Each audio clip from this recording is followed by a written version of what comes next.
Bapak Ibu Saudara yang saya kasih di dalam Tuhan, yang ada di rumah masing-masing, kita bersyukur, kita berterima kasih buat pertolongan Tuhan bagi kita semua pada pagi hari ini. Dan dalam kesempatan ini saya juga mengucapkan kepada pemimpin bangsa kita, kepada Bapak Presiden, kepada seluruh saudara sebangsa dan setanah air yang memperingati Hari Raya Idul Fitri pada hari ini. Saya mengucapkan selamat dan kiranya Tuhan memberkati kita semua.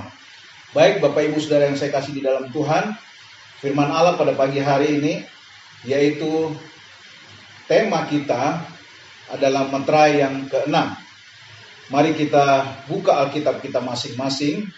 Kita akan baca firman Allah yang terdapat di dalam kitab Wahyu pasal 6 ayat 12 sampai yang ke-17. Demikian bunyi firman Tuhan. Maka aku melihat ketika anak domba itu membuka meterai yang ke-6, sesungguhnya terjadilah gempa bumi yang dahsyat dan matahari menjadi hitam bagaikan karung rambut dan bulan menjadi merah seluruhnya bagaikan darah. Dan bintang-bintang di langit berjatuhan ke atas bumi bagaikan pohon ara menggugurkan buah-buahnya yang mentah apabila ia digoncang angin yang kencang. Maka menyusutlah langit bagaikan gulungan kitab yang digulung, dan tergeserlah gunung-gunung dan pulau-pulau dari tempatnya. Dan raja-raja di bumi dan pembesar-pembesar serta perwira-perwira dan orang-orang kaya serta orang-orang berkuasa dan semua budak serta orang merdeka bersembunyi ke dalam gua-gua dan celah-celah batu karang di gunung. Dan mereka berkata kepada gunung-gunung dan kepada batu-batu karang itu, runtuhlah menimpa kami, dan sembunyikanlah kami terhadap Dia yang duduk di atas tahta dan terhadap murka anak domba itu. Sebab sudah tiba hari besar murka mereka, dan siapakah yang dapat bertahan. Bapak Ibu Saudara yang saya kasih di dalam Tuhan, kita melihat ayat firman Allah. Kita mulai dari ayat yang ke-12. Saya akan mulai dengan kata gempa bumi, di mana firman Allah berkata bahwa sesungguhnya terjadilah gempa bumi yang dahsyat. Nah, kita lihat Bapak Ibu Saudara sekalian, kita tahu bahwa gempa bumi telah terjadi di negara kita. Dan gempa bumi ini akan terus berlangsung sampai Tuhan Yesus datang kembali. Saya mencatat ada 10 data gempa bumi dahsyat di Indonesia yang terjadi pada abad ke-20. Yaitu yang pertama pada tanggal 28 Desember tahun 1935 itu gempa Pulau Batu Nias dengan kekuatan 7,7 skala Richter. Yang kedua, tanggal 1 Februari tahun 1938, yaitu gempa Laut Banda dengan kekuatan 8,4 skala Richter. Yang ketiga, 23 Juli tahun 1943, yaitu gempa Cilacap dengan kekuatan 8,1 skala Richter. Yang keempat, tanggal 24 Januari tahun 1965, yaitu gempa Laut Seram dengan kekuatan 8,2 skala Richter. Dan yang kelima, 19 Agustus tahun 1977, yaitu gempa Bima dengan kekuatan 8,3 skala Richter. Yang keenam, 12 Desember tahun 1992, yaitu gempa Flores dengan kekuatan 7,8 skala Richter. Yang ketujuh, 3 Juni tahun 1994, yaitu gempa Banyuwangi dengan kekuatan 7,8 skala Richter. Yang ke-8, 1 Januari tahun 1996, yaitu gempa Minahasa dengan kekuatan 7,9 skala Richter. Dan yang ke-9, 17 Februari tahun 1996, yaitu gempa Biak dengan kekuatan 8,2 skala Richter. Dan yang terakhir pada tanggal 4 Juni tahun 2000, yaitu gempa Bengkulu dengan kekuatan 7,9 skala Richter. Nah, inilah data gempa bumi yang terjadi di negara kita pada abad ke-20. Belum termasuk dengan abad ke-21. Dari tahun 2001 sampai sekarang di tahun 2020. Nah, Bapak Ibu Saudara sekalian, Alkitab juga mencatat beberapa peristiwa gempa bumi. Saya mencatat ada 5 peristiwa gempa bumi. Yang pertama, itu dalam Wahyu 6 pasal 12 ayat Wahyu 6 ayat 12 sampai 17 maksud saya. Yaitu ayat kita yang tadi kita sudah baca. Yang kedua, Wahyu pasal 8 ayat yang kelima. Yang ketiga, Wahyu pasal 11 ayat 13 dan Wahyu pasal 11 ayat 19, dan yang terakhir yaitu Wahyu pasal 16 ayat 17 sampai 21. Nah, Wahyu pasal 16 ayat 17 sampai 21 ini adalah merupakan puncak di mana pada saat kedatangan Tuhan Yesus kedua kali. Nah, saya juga mencatat ayat-ayat tentang gempa bumi. Mari, ada kitab Hagai pasal 2 ayat 7, ada kitab Yeremia pasal 10 ayat 10, ada Matius 24 ayat 7, dan ada Matius 24 ayat 29 sampai 31. Tapi mari kita baca dulu 2 ayat saja, yaitu kitab Hagai pasal 2 ayat 7 yang berkata demikian. Sebab beginilah firman Tuhan semesta alam, sedikit waktu lagi maka aku akan menggoncangkan langit dan bumi, laut dan darat. Matius 24 ayat 29 sampai 31. Segera sesudah siksaan pada masa itu matahari akan menjadi gelap dan bulan tidak bercahaya dan bintang-bintang akan berjatuhan dari langit dan kuasa-kuasa langit akan goncang. Pada waktu itu akan tampak tanda anak manusia di langit dan semua bangsa di bumi akan meratap. Dan mereka akan melihat anak manusia itu datang di atas awan-awan di langit dengan segala kekuasaan dan kemuliaannya. Dan ia akan menyuruh keluar malaikat-malaikatnya dengan meniup sangkakala yang dahsyat bunyinya. Dan mereka akan mengumpulkan orang-orang pilihannya dari keempat penjuru bumi, dari ujung langit yang satu ke ujung yang lain. Jadi Bapak Ibu Saudara sekalian, bahwa ketika meterai ke-6 ini dibuka, maka akan terjadi gempa bumi. Dan kita tahu bahwa sudah terjadi gempa bumi, ya. Dan gempa bumi ini akan terus berlangsung, ya. Dan skalanya akan menjadi semakin besar dan semakin besar. Sampai pada puncaknya, yaitu pada saat berakhirnya masa pemerintahan antikristus atau pada saat kedatangan Yesus kembali. Dan di sanalah puncak daripada gempa bumi pada saat kedatangan Yesus kembali. Yaitu di dalam kitab Wahyu pasal 16 ayat 17 sampai 21. Sekarang kita lihat frasa yang kedua, yaitu frasa matahari menjadi hitam bagaikan karung rambut dan bulan menjadi merah bagaikan darah. Mari kita lihat dulu ayat-ayatnya, ya, yang terdapat dalam kitab Lukas pasal 21 ayat 25 dikatakan, dan akan ada tanda-tanda pada matahari dan bulan dan bintang-bintang, dan di bumi bangsa-bangsa akan takut dan bingung menghadapi deru dan gelora laut. Yesaya 13 ayat 10, sebab bintang-bintang dan gugusan-gugusannya di langit tidak akan memancarkan cahayanya. Matahari akan menjadi gelap pada waktu terbit dan bulan tidak akan memancarkan sinarnya. Yoel 2 ayat 31, matahari akan berubah menjadi gelap gulita dan bulan menjadi darah sebelum datangnya hari Tuhan yang hebat dan dahsyat itu. Nah, Bapak Ibu Saudara sekalian, kalimat yang kedua dari ayat pokok kita ini, kita lihat matahari menjadi hitam bagaikan karung rambut dan bulan menjadi merah bagaikan darah. Nah, bisa kita bayangkan Bapak Ibu Saudara sekalian, bagaimana sesuatu akan terjadi dengan iklim dan cuaca di bumi. Ya. Ketika matahari dikatakan oleh Alkitab menjadi hitam, negara tropis seperti Indonesia, ya, apabila matahari tidak memancarkan sinarnya dan matahari menjadi hitam, maka negara tropis seperti negara kita ini akan menjadi dingin. Karena pengaruh matahari, karena matahari menjadi hitam dan tidak lagi bersinar. Dan bagaimana dengan keadaan-keadaan yang negara-negara di Eropa, negara-negara yang dingin? Kalau di negara Indonesia saja apabila matahari menjadi hitam, maka itu bisa mengubah iklim dan cuaca yang akan menyebabkan suhu menjadi dingin di negara kita. Nah, bagaimana dengan negara-negara di Eropa yang sudah dingin? Apabila matahari menjadi hitam, maka tentu akan bisa menjadi beku.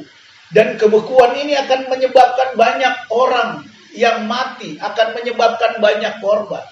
Jadi bisa kita bayangkan saudara, bagaimana situasi yang akan terjadi ketika firman Allah ini digenapi. Ketika matahari menjadi hitam dan bulan menjadi merah bagaikan darah. Karena artinya sinar matahari akan hilang dan kegelapan akan menudungi seluruh bumi. Kita lanjut dengan frasa yang ketiga dari ayat pokok kita, yaitu bintang-bintang di langit berjatuhan ke atas bumi bagaikan pohon ara yang menggugurkan buahnya. Nah, Bapak Ibu Saudara sekalian, Alkitab berkata bahwa bintang-bintang di langit akan berjatuhan, bagaikan pohon ara yang menggugurkan buah-buahnya. Nah, Bapak Ibu Saudara sekalian, goncangan-goncangan yang dahsyat pun akan dialami oleh benda-benda langit pada saat hari yang luar biasa itu, yaitu bintang-bintang dan planet lainnya mengalami goncangan sehingga satu dengan yang lainnya bisa saling bertabrakan.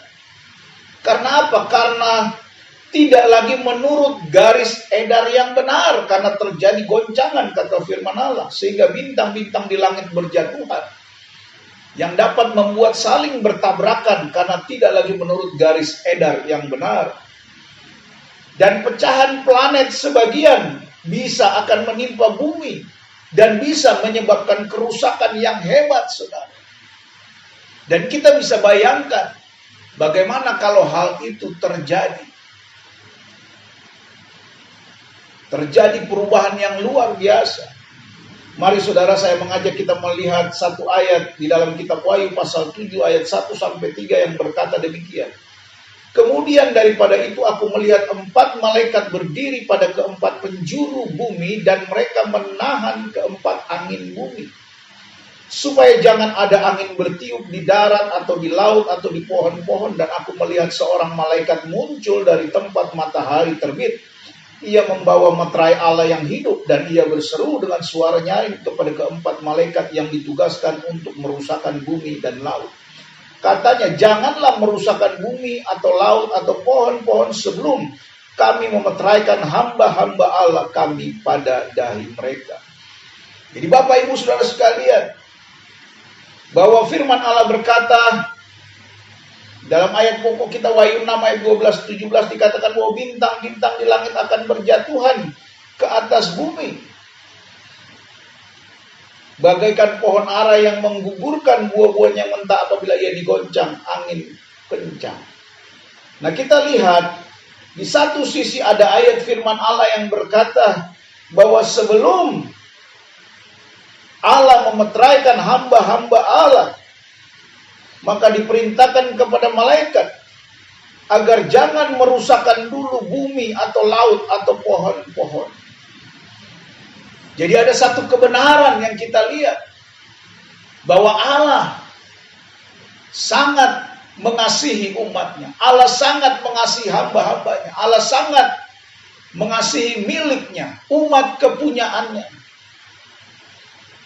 Dan bagi orang-orang kudus Tuhan, bagi orang-orang pilihan Allah, bagi orang-orang yang hidup sungguh dan benar di hadapan Tuhan, sampai pada masa yang paling sukar sekalipun ada janji firman Allah, ada kebenaran firman Allah di sana. Kalau dalam materai-materai sebelumnya kita pernah membahas bagaimana ketika terjadi bala kelaparan, ada satu janji firman Allah yang berkata, jangan rusakkan minyak dan anggur itu. Dan saat ini kita baca firman Allah dalam pelajaran materai yang ke-6, di mana dikatakan dalam firman Allah agar janganlah merusakkan bumi dulu atau laut atau pohon-pohon sebelum Allah memeteraikan hamba-hamba Allah pada dahi mereka. Jadi Allah melihat 4 malaikat berdiri pada keempat penjuru bumi, dan mereka menahan keempat angin bumi supaya jangan bertiup dulu. Angin yang bisa menggoncangkan, dalam ayat kita dikatakan angin yang bisa menggoncangkan bintang-bintang di langit seperti pohon ara yang menggugurkan buahnya, ditahan dulu oleh keempat malaikat Tuhan. Karena ada satu perintah yang berkata bahwa janganlah rusakkan dulu bumi, laut, dan pohon-pohon sebelum dimeteraikannya hamba-hamba Allah pada dahi mereka. Puji Tuhan, mari kita berlanjut ke frasa yang berikutnya dari ayat pokok kita, yaitu langit menyusut bagaikan gulungan kitab yang digulung. Di dalam ayat yang ke-14 dalam Wahyu pasal 6 dikatakan, maka menyusutlah langit bagaikan gulungan kitab yang digulung, dan tergeserlah gunung-gunung dan pulau-pulau dari tempatnya. Saudara lihat firman Allah berkata bahwa Ketika langit menyusut bagaikan gulungan kitab, maka tergeserlah gunung-gunung dan pulau-pulau dari tempatnya. Nah, saudara bisa bayangkan kalau terjadi pergeseran gunung-gunung dan pulau dari tempatnya. Pergerakan kerak bumi menyebabkan gunung dan pulau bergeser dari tempatnya. Apa artinya ini? Artinya pulau-pulau yang berpenduduk bisa tenggelam karena pergeseran tersebut. Dan sudah tentu maka akan memakan banyak korban, akan memakan banyak jiwa yang mati. Ketika dikatakan gunung dan pulau bergeser. Dan kapan ini terjadi, saudara? Inilah saat-saat terakhir menjelang berakhirnya masa pemerintahan antikristus.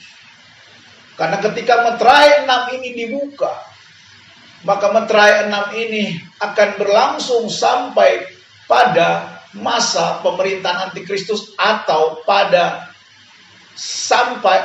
sampai pada kedatangan Yesus yang kedua kali. Mari kita baca kitab Wahyu pasal 1 ayat 7. Lihatlah ia datang dengan awan-awan, dan setiap mata akan melihat dia, juga mereka yang telah menikam dia, dan semua bangsa di bumi akan meratapi dia. Jadi saudara, ketika kedatangan Yesus, maka dikatakan akan terjadi sesuatu yang luar biasa. Langit menyusut bagaikan gulungan kitab yang digulung. Saudara, semua mata manusia yang masih hidup pada waktu itu akan melihat Yesus. Di mana dalam sekejap mata, ketika mereka sedang mengalami kesengsaraan yang luar biasa. Karena kedatangan Yesus akan datang setelah siksaan, setelah masa pemerintahan antikristus datang. Maka Yesus, setelah masa pemerintahan antikristus selesai, maksud saya, maka Yesus akan datang kembali. Dan orang-orang yang mengalami kesengsaraan yang luar biasa pada masa antikristus, mereka akan melihat Yesus datang. Dan mereka akan ketakutan, sehingga mereka berkata kepada gunung-gunung, runtuhlah menimpa kami, dan sembunyikanlah kami terhadap Dia yang duduk di atas tahta, dan terhadap murka anak domba itu. Saudara, saat-saat yang mengerikan buat orang-orang yang tidak percaya. Buat orang-orang yang tidak percaya kepada Yesus, kedatangan Yesus adalah merupakan sesuatu yang mengerikan dan menakutkan. Mari kita lihat seberapa besar dan siapa saja orang-orang yang merasa ketakutan ketika Yesus datang. Saya mencatat ada 7 macam orang yang ketakutan melihat kedatangan Tuhan. Dan ini tertulis di dalam kitab Wahyu pasal 6 ayat 15. Di mana kitab Wahyu pasal 6 ayat 15 mencatat ada 7 macam orang yang ketakutan melihat kedatangan Tuhan. Siapa saja mereka? Yang pertama adalah raja-raja. Raja-raja akan ketakutan melihat kedatangan Yesus. Kenapa? Karena tentu raja-raja ini adalah raja-raja yang tidak percaya kepada Tuhan. Yang kedua, pembesar yang bagaimana? Tentu pembesar yang tidak percaya kepada Tuhan. Yang ketiga adalah perwira yang ketakutan melihat kedatangan Yesus adalah perwira-perwira yang tidak percaya kepada Tuhan. Yang keempat, orang-orang kaya. Orang-orang kaya yang bodoh yang dikatakan Alkitab, yang tidak percaya kepada Yesus sebagai Tuhan dan Juru Selamat. Ketika Yesus datang kembali sebentar, mereka akan mengalami ketakutan. Yang kelima, orang-orang berkuasa. Orang-orang berkuasa yang tidak percaya kepada Tuhan akan ketakutan ketika melihat Yesus datang kembali. Dan yang keenam, semua budak. Dan yang ketujuh, orang merdeka. Jadi ada 7 macam orang yang akan ketakutan melihat kedatangan Tuhan. Kenapa? Karena semua manusia yang menolak Kristus akan mengalami hal yang sama. Dan Alkitab berkata mereka ketakutan, sehingga mereka sembunyi di dalam gua-gua. Ya. Sebagaimana kita lihat Wahyu 6 ayat 17 berkata, sebab sudah tiba hari besar murka mereka, dan siapakah yang dapat bertahan. Jadi kita lihat bagi orang-orang yang tidak percaya kepada Tuhan, bagi orang-orang yang tidak percaya bahwa Yesus Kristus adalah Tuhan dan Juru Selamat, maka kedatangan Tuhan yang dikatakan Alkitab, Dia akan datang dengan segala kekuasaan, dengan segala kemuliaan, dengan segala kebesarannya sebagai Raja di atas segala raja. Dia akan datang dan semua orang akan ketakutan.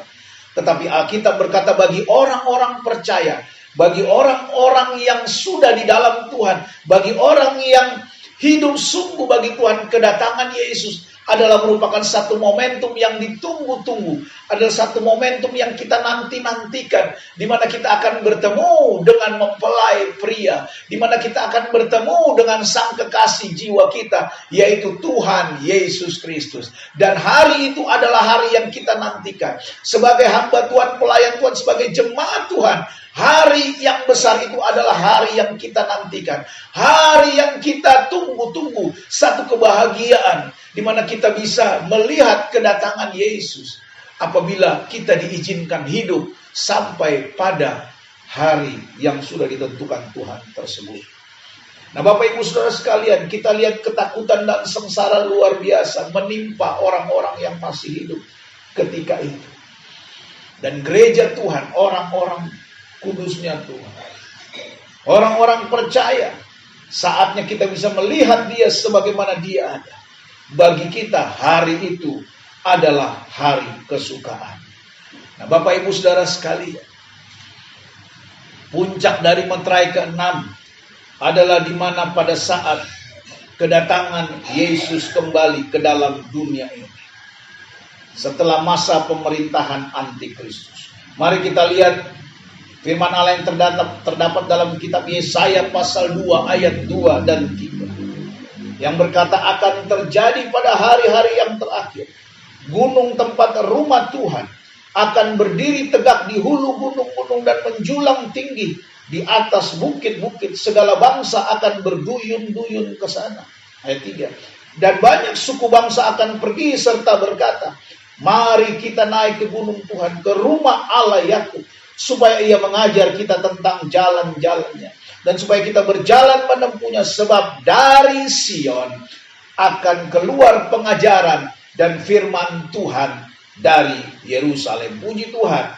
Nah, Bapak Ibu Saudara sekalian, hari ini kita belajar tentang meterai yang ke-6, di mana kita sudah belajar tadi tentang frasa gempa bumi. Kita sudah belajar yang kedua, matahari menjadi hitam bagaikan karung rambut dan bulan menjadi merah. Dan yang ketiga, kita lihat bagaimana bintang-bintang di langit berjatuhan. Dan yang keempat, kita lihat bagaimana menyusupnya langit bagaikan gulungan kitab yang digulung. Dan kita mengetahui ada 7 macam orang yang memiliki ketakutan ketika Yesus datang kembali. Bapak Ibu Saudara yang saya kasih di dalam Tuhan, mereka berkata dalam ayat yang ke-16, orang-orang yang ketakutan ini, saking ketakutannya mereka berkata, runtuhlah menimpa kami dan sembunyikanlah kami terhadap Dia. Karena murka Allah akan turun, dan puncaknya adalah pada saat kedatangan Yesus yang kedua kali.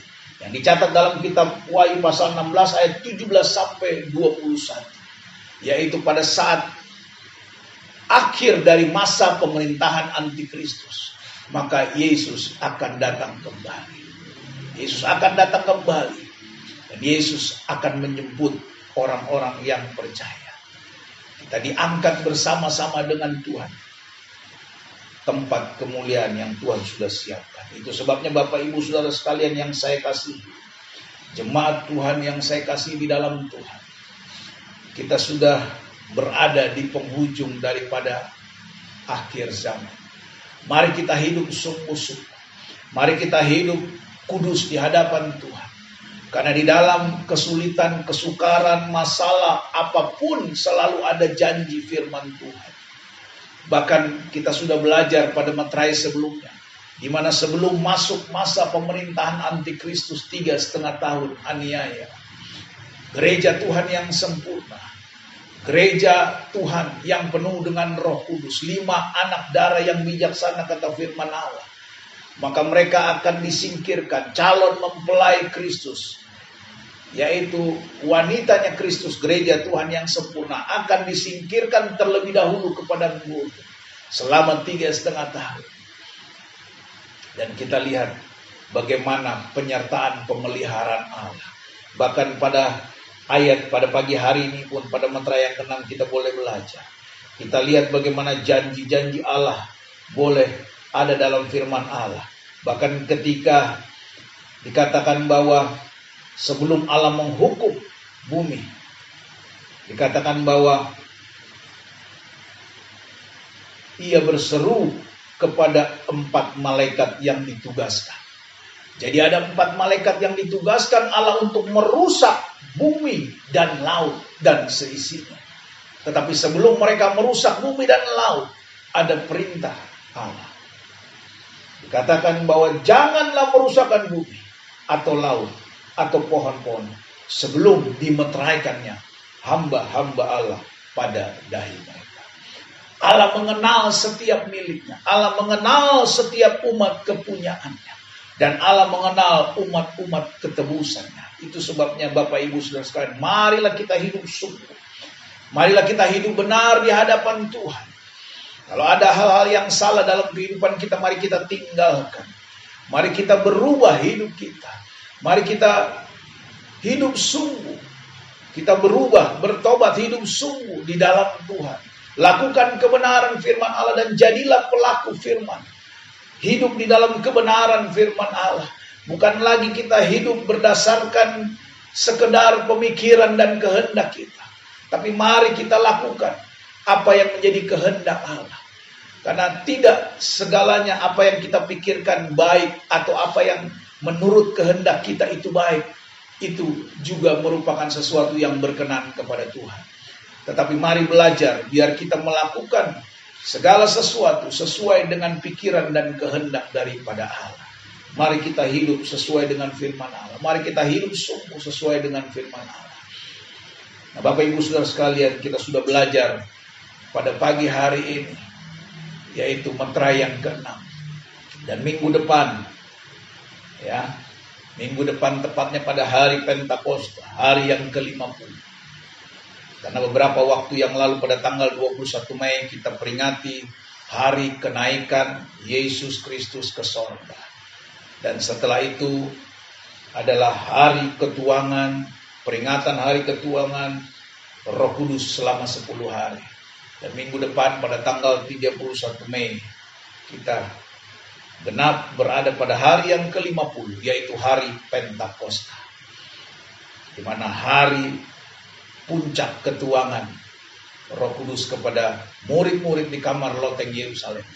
Dan kita bersyukur kita masih bisa memperingatinya pada hari ini, pada tahun ini, walaupun kita beribadah dalam bentuk ibadah online. Tapi mari Bapak Ibu Saudara sekalian, sekali lagi, biarlah kiranya kita semua hidup sungguh.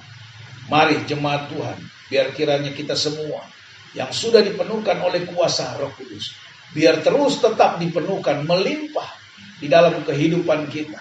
Bukan hanya sekedar ada Roh Kudus, tetapi persediaan minyak di dalam pelita harus terus ada seperti 5 anak darah yang bijaksana. Sehingga kita tidak menjadi seperti 5 anak darah yang bodoh. Mari terus kita berusaha. Kita terus. Dan jangan lupa bahwa Roh Kudus itu sendiri adalah pribadi Allah. Karena Roh Kudus itu adalah oknum Tritunggal Allah. Roh Kudus bukan hanya sekedar kuasa, tapi Roh Kudus adalah pribadi Allah. Bahkan Allah sendiri. Dia adalah Tuhan. Itu sebabnya biarlah hidup kita sungguh-sungguh di hadapan Tuhan. Berjalan bersama dengan Roh Kudus. Dan kita akan melihat kemuliaan Tuhan dinyatakan dalam hidup kita. Puji Tuhan. Minggu depan kita akan masuk di dalam meterai yang terakhir, yaitu meterai yang ke-7. Kita persiapkan diri kita.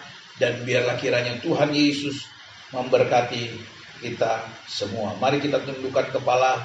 Kita akan berdoa. Bapa, di dalam nama Tuhan Yesus Kristus, kami bersyukur, kami berterima kasih Tuhan. Pada pagi hari ini kami masih boleh ada sebagaimana kami ada. Semua oleh hanya karena kemurahan. Semua oleh hanya karena anugerah Tuhan. Kami masih bisa memuji, menyembah Engkau. Kami masih dapat mendengarkan sebagian daripada kebenaran firman. Tuhan, kami telah mendengarkan firman-Mu pada pagi siang hari ini. Kami boleh belajar Tuhan Kami boleh melihat bahwa sungguh waktu kedatangan Tuhan sungguh sudah tidak lama lagi. Itu sebabnya Tuhan, biar kiranya hidup kami senantiasa kami persembahkan kepada tubuh, jiwa, roh, hati, dan pikiran kami Tuhan. Kami mau hidup seturut dengan kebenaran firman-Mu Tuhan. Kami mau menjadi alat-Mu Tuhan di akhir zaman ini Tuhan. Kami mau berdoa buat keluarga-keluarga kami. Mungkin masih ada keluarga-keluarga kami yang belum mengenal Engkau. Mungkin masih ada keluarga-keluarga kami yang belum menerima Yesus sebagai Tuhan dan Juru Selamat. Mari Tuhan, Engkau pakai kami semua menjadi alat-Mu untuk memberitakan tentang Yesus Kristus Tuhan itu. Supaya semua keluarga kami boleh diselamatkan, menerima Yesus sebagai Tuhan dan Juru Selamat. Karena tidak ada keselamatan di luar Yesus. Tidak ada seorang pun sampai kepada Bapa dan kerajaan sorga di luar Yesus. Itu sebabnya Tuhan, dalam waktu yang masih ada ini, pakai kami sidang jemaat-Mu Tuhan di tempat ini. Jemaat GPDI Sudirman, jemaat GPDI Bojong Indah, untuk menjadi saksi alat Tuhan. Mulai dari keluarga kami Tuhan, untuk kami bawa semua keluarga menerima, mengenal Yesus sebagai Tuhan dan Juru Selamat. Karena di luar Tuhan Yesus Kristus tidak ada keselamatan. Terima kasih banyak Bapa di dalam sorga, terima kasih. Memberkati kami senantiasa kekuatan, kesehatan yang Tuhan berikan bagi kami. Untuk terus kami hidup seturut dengan firman-Mu Tuhan. Berkati hamba-Mu Tuhan yang penuh dengan kekurangan dan keterbatasan ini. Biarlah kiranya firman yang sudah ditaburkan boleh terus tinggal di tanah hati setiap umat-umat-Mu Tuhan. Umat-umat-Mu hidup berjalan seturut dengan kebenaran firman-Mu. Terima kasih banyak Bapa di dalam sorga, terima kasih.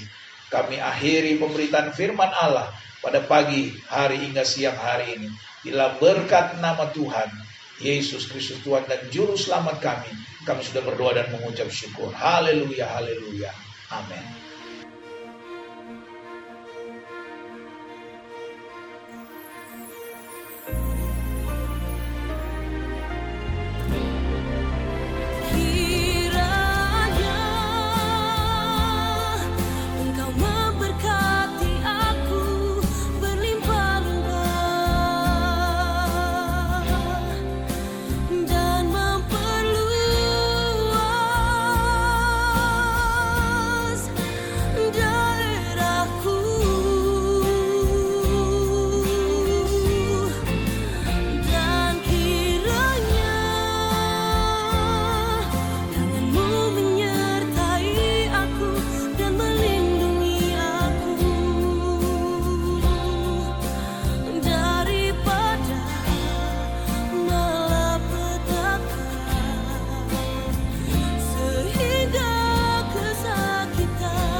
sidang jemaat yang ada di rumah masing-masing.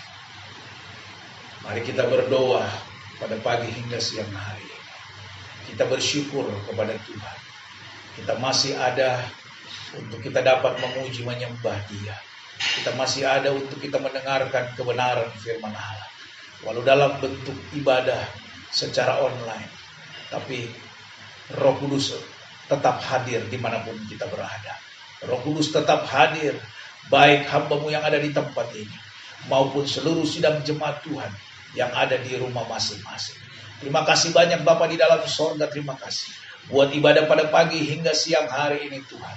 Biarlah kiranya Tuhan, setiap taburan firman yang sudah hamba-Mu sampaikan Tuhan, boleh menjadi kekuatan tinggal tetap di tanah hati setiap jemaat Tuhan yang ada. Sehingga mereka boleh hidup seturut dengan firman-Mu.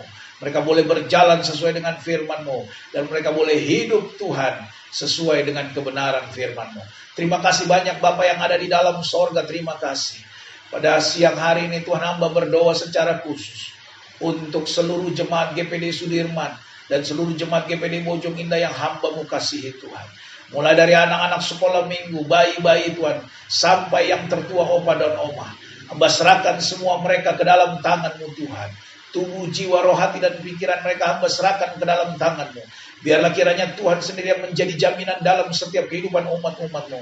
Engkau yang menjaga, Engkau yang memelihara, Engkau yang menolong, Engkau yang membela, Engkau yang memberkati Tuhan. Dan bahkan Tuhan sendiri akan menjaga, melindungi, memproteksi dari segala bentuk wabah, virus, sakit, penyakit COVID-19 yang ada saat ini. Umat-umat tebusan-Mu Tuhan dijaga, dipelihara, dilindungi, dan diproteksi oleh Tuhan sendiri, oleh kuat kuasa darah anak domba Allah, oleh darah Yesus yang tidak bercacat dan bercela, membungkus mereka dengan kuasa darah-Mu Tuhan. Bahkan hamba berdoa Tuhan, Engkau memberkati seluruh mata pencaharian, usaha, warung, toko, dagang, bisnis, sidang jemaat-Mu, umat-umat tebusan-Mu, baik di Sudirman dan di Bojong. Karena Tuhan tidak pernah kekurangan cara untuk memberkati orang-orang yang percaya, orang-orang yang berharap dan bersandar hanya kepada Tuhan. Itu sebabnya Tuhan berkati seluruh pekerjaan, usaha, mata pencarian, warung, toko, dagang, bisnis jemaat-Mu, sidang jemaat-Mu di Sudirman dan di Bojong Indah diberkati oleh Tuhan. Engkau memberkati Tuhan, memberkati dan memberkati, sehingga mereka terus menikmati kebaikan, rahmat, anugerah Tuhan, dan hidup di bawah perlindungan kuat kuasa roh Allah. Begitupun hamba-Mu bersama seluruh keluarga besar hamba-Mu seisi pastori Tuhan. Bersama seluruh hamba-hamba Tuhan yang ada di kota Jakarta ini, kami serahkan seluruh hidup keluarga kami ke dalam tangan-Mu. Kami serahkan seluruh pelayanan kami ke dalam tangan-Mu Tuhan. Engkau yang empunya pekerjaan, dan Tuhanlah jaminan hidup kami. Engkau yang menjadi sesuatu dalam hidup kami. Engkau yang menjaga, memelihara, menolong, membela, memberkati, dan memproteksi kami semua dari segala sesuatu yang terjadi. Karena kami adalah milik-Mu, umat kepunyaan-Mu, imamat yang rajani. Darah Yesus membungkus seluruh tubuh, jiwa, roh, hati, dan pikiran kami di dalam seluruh kehidupan kami. Dan biarlah semakin hari kami semakin hidup dan berjalan seturut dengan kehendak-Mu Tuhan, berjalan sesuai dengan kebenaran firman-Mu Tuhan. Terima kasih banyak Bapa di dalam sorga, terima kasih. Dan hamba juga berdoa buat Bapak Presiden kami Tuhan. Engkau memberkati, hikmat yang khusus Engkau berikan di dalam mengatasi dan memimpin bangsa ini. Kami berdoa buat Menteri Kesehatan, Ketua Gugus, dan juga Gubernur DKI Jakarta serta seluruh gubernur yang ada di Indonesia. Tuhan memberkati.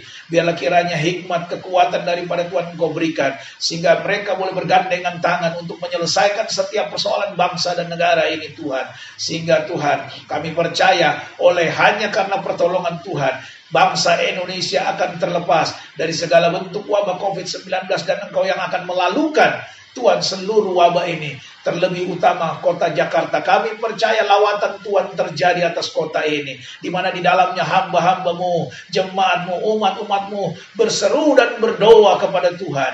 Biarlah kiranya Engkau menjamah dan melawat kota Jakarta, menyembuhkan mereka yang sakit Tuhan, dan melindungi mereka yang sehat, menjaga Tuhan, sehingga kami percaya Jakarta akan menjadi kota yang dilawat dan dipulihkan oleh Tuhan. Jakarta akan menjadi pusat pujian dan penyembahan Allah. Dan saatnya inilah Tuhan, di mana roh Allah dicurahkan, di mana Roh Kudus dicurahkan. Roh Kudus Tuhan menggenapi semua kebenaran firman-Mu, dan Engkau yang akan menolong kami semua, dan kami akan melihat kemuliaan Allah di kota ini Tuhan. Terima kasih banyak Bapa di dalam sorga, terima kasih.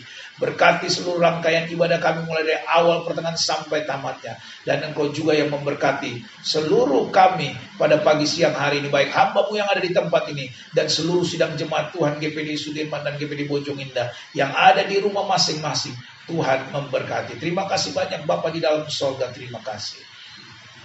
Sidang jemaat GPD Sudirman dan sidang jemaat GPD Bojong Indah, angkatlah kedua belah tangan. Terimalah berkat, kemurahan, rahmat, anugerah dari Allah Bapa di dalam sorga, kecintaan dan kasih sayang dalam anaknya Yesus Kristus, serta persekutuan pimpinan Allah Roh Kudus tinggal menyertai kita. Mulai hari ini, besok, bahkan sampai Maranatha, Yesus datang kembali. Di dalam berkat nama Tuhan Yesus Kristus kami sudah berdoa dan mengucap syukur. Haleluya. Amin. Tuhan Yesus memberkati.